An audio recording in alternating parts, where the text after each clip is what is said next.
Congreso at maraming salamat sa inyong pagdalo sa banal na misa, ang ating pakikisalo sa ating Panginoon sa lingguhang pagdiriwang. At ito na nga ho ang huling linggo sa karaniwang panahon. Gaya ng nabanggit ko sa introduction, next Sunday ay Christ the King. Kaya ang ating altar ay magkukulay white. At pagkatapos doon, first Sunday ng December ay first Sunday of Advent, violet na. At babalik ang green either last Sunday ng January or first week of February, no? At sa pagtatapos ng taon ng kalendaryong liturhikal, ang laging tema ng ating pagbasa ay tungkol sa pagtatapos din. At sa bawat pagtatapos, merong pagsusulit. At kung gagamitin natin ang lengguwahe na ginamit ng Panginoon sa kanyang talinghaga, although ang Diyos ay hindi naman businessman o investor, parang ang magiging tanong sa atin ng Diyos na kanyang pinagkatiwalaan, na kanyang binigyan ng buhay at pinahiraman ng mga pagpapala, ang magiging tanong sa atin kung pagbabasehan natin yung ating talinghaga o gospel na narinig, ang magiging tanong sa iyo ng Panginoon, either pagbabalik niya o pagbabalik ka na sa Kanya ay, kumusta na ang investment mo? Nag-invest ka ba ng mabuti? Kumusta na yung kapital na pinahiram ko sa iyo? At alam natin ang hihintaying sagot ng Panginoon ay hindi yung, Lord, lumago po ang aking business. Ang dami na pong branches ng aking produkto. Nakabili na po ako ng maraming sasakyan. Nakapagpatayo na po ako ng maraming bahay. At ang dami ko na pong deposito na pera sa bangko. At nakapunta pa po ako sa iba-ibang bansa para mag-invest din. Ngingiti sa iyo ang Panginoon at iiling.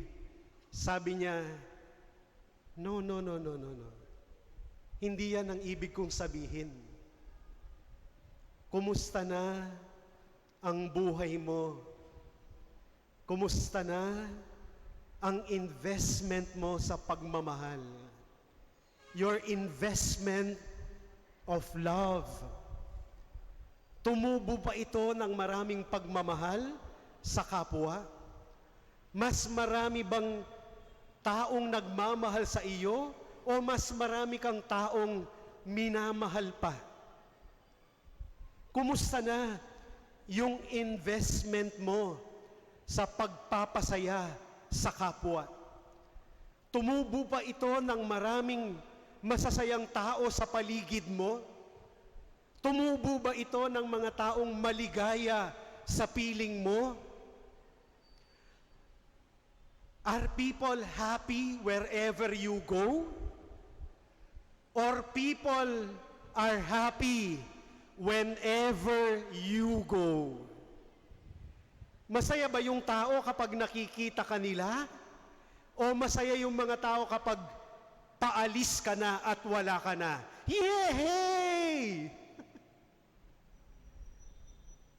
Kumusta na yung pagbibigay mo ng saya? Tumubo ba ito? Kumusta na yung pasensya, pangunawa at pagpapatawad na ibinigay kong kapital sa iyo?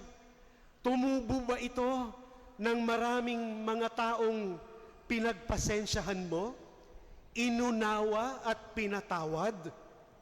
Naging mapagpakumbaba ka ba upang ikaw din ay matutong humingi ng tawad at awa? Kumusta na yung investment mo sa pagbibigay ng ginhawa sa kapwa, pagbibigay ng tulong sa kapwa? Dahil ba sa business mo na lumago, maraming guminhawa na mga taong kapuspalad? Dahil ba sa dami ng pera mo sa bangko, Marami bang mga taong natulungan na walang-wala? Kumusta na yung investment mo sa pangangalaga sa kapwa? Pagmamalasakit sa mga may sakit? Pag-iingat o pagmamahal sa mga walang masabi sa lipunan? At marami pa sigurong iba na baka ikagugulat natin kapag tayo ay tinanong ng ating Master o ng ating Panginoon, how is your investment? Kumusta na ang iyong mga investment?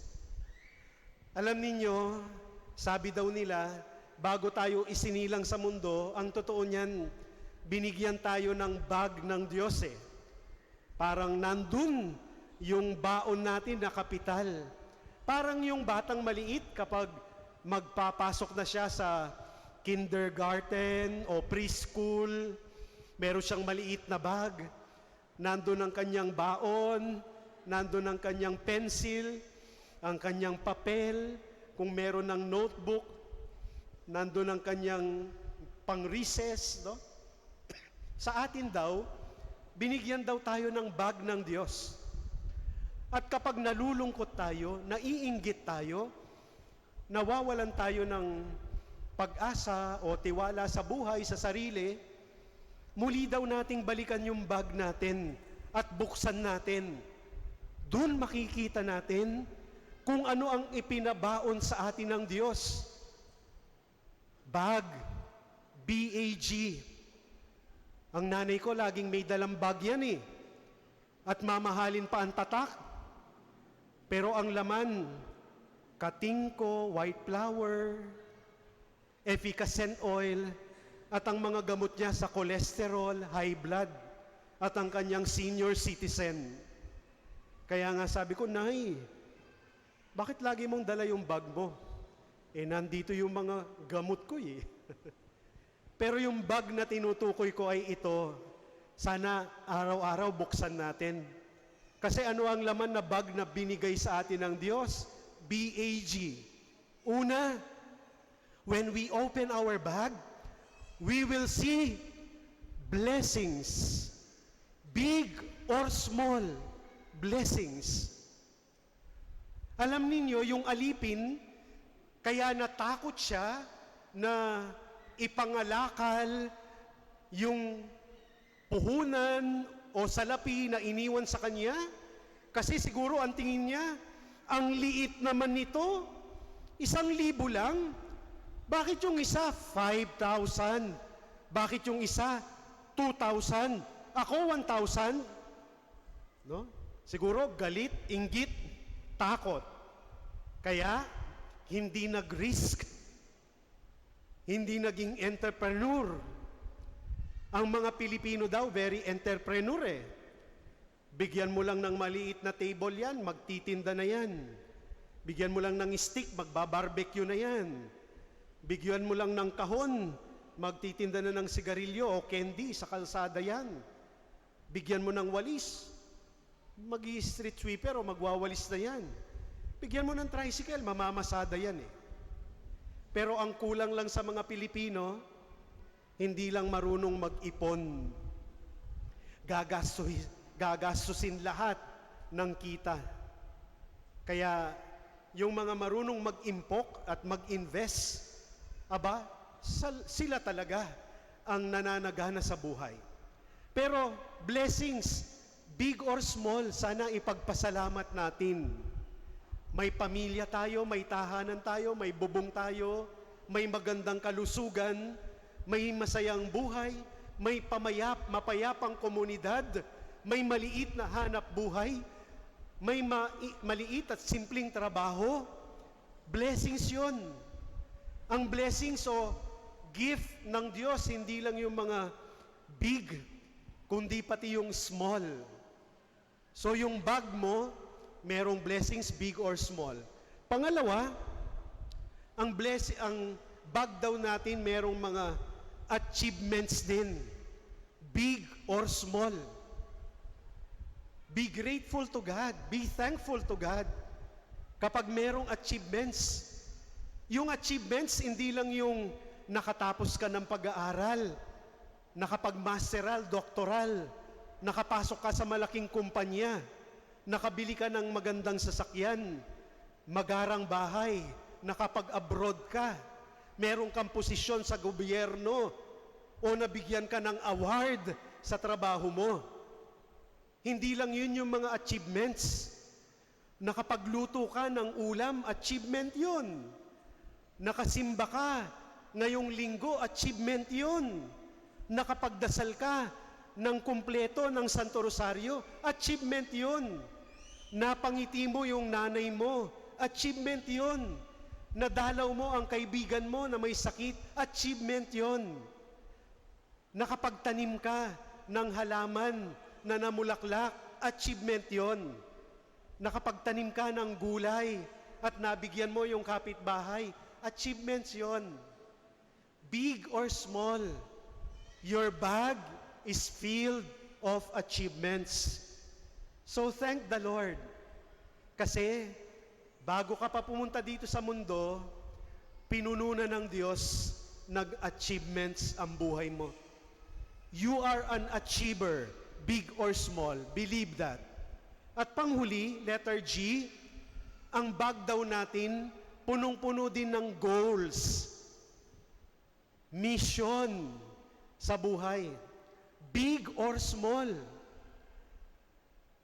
Hanapin natin, gawin natin, gampanin natin, tapusin natin ang mga goals natin sa buhay. Big or small. Magpabait ng asawa, goal mo yon. Magpabuti ng mga anak, goal mo yon. Maglingkod sa simbahan, goal mo yon. Magpasaya ng kapwa, goal or mission mo yon. Magbigay ng ngiti sa kapwa, it can be also a goal in life. So our life is also filled with goals, big or small. And the Lord will smile at us. Diba, nabanggit ko na sa inyo kahit na malayo pa ang Pasko, kasi may mga Christmas lights na. Isa sa pinakapaborito kong kanta ay yung Little Drummer Boy. Sabi nung Little Drummer Boy, paano na nga yun? Nawala tuloy siya.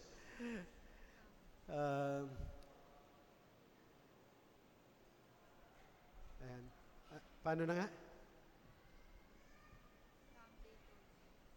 Yung first lyrics lang? Come, they told me. Yun, come, they told me para papampan. No? Yung little boy, ang offer niya kay Jesus ay yung kanyang little drum, no? The little drummer boy, no? Na kapag pinatugtog niya yung kanyang drum, yung baby Jesus, he will smile and he will be contented. So no matter how little our role or small our goal is, no? As long as it is offered to the Lord, then the Lord will smile at us and will say, good and faithful servant. Tapat, matuwid, magaling na alipin. No?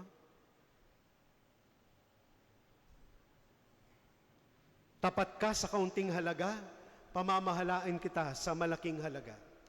So, magpasalamat po tayo sa Diyos sa lahat ng mga pagpapala at biyayang ibinigay niya sa atin, sa ating buhay, at sa pagharap natin sa Kanya. Sana bubuksan natin ang bag na pinabaon niya sa atin na punong-puno ng blessings, big or small, na ibinahagi natin sa kapwa. Achievements or accomplishments, big or small, at goals in life, big or small, offered to God. Amen. Magsitayo po ang lahat at